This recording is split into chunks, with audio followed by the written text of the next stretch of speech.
เมื่อนี้ก็จะมาตอบเนาะเพราะว่าFC บอกว่าเป็นหยังคือบอมุงดีๆแน่เนาะเพราะว่าเมื่อนี้จะมามุงหลังคาให้กับพักเนาะว่าเป็นหยังคือบ่เอาแนวดีๆให้แน่เนาะเอ้าเมื่อนี้ก็จะพามาเบิ่งเนาะทุกคนเนาะก่อนอื่นเขากะว่าสบายดีสวัสดีเด้อพ่อแม่พี่น้อง FC ทุกคนเนาะเอ้าเมื่อนี้เนาะเมื่อนี้ก็จะมามุงหลังคาให้พักเนาะแต่ว่าเป็นที่แบบ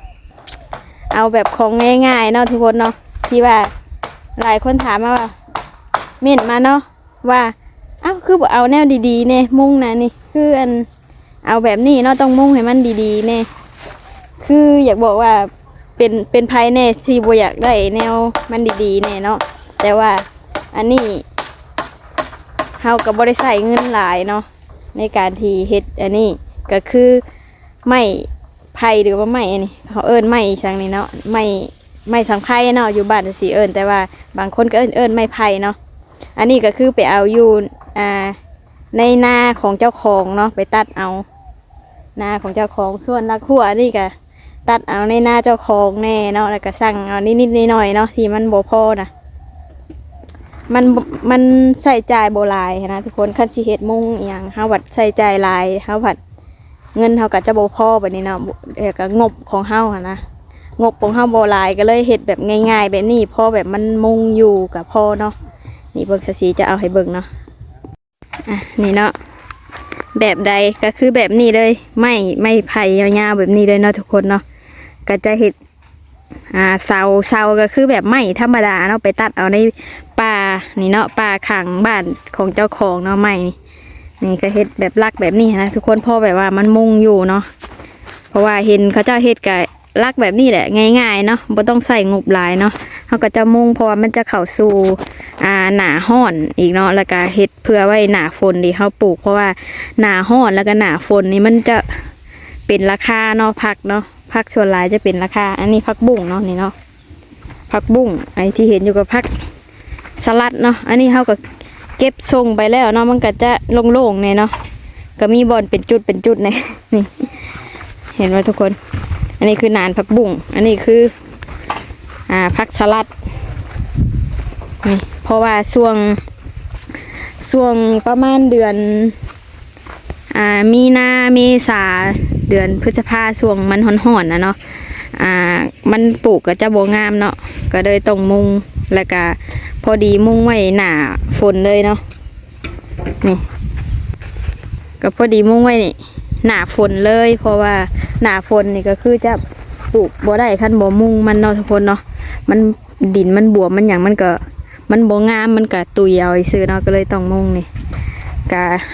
อันนี้ก็ไปตัดไม้อันนี้เนาะไม้อันนี้ก็ไปตัดเอาอยู่หน้าเจ้าของพูนไปอยู่ป่าอยู่ดงเนาะที่2-3 มื้อที่ผ่านมาค่ะเนาะนี่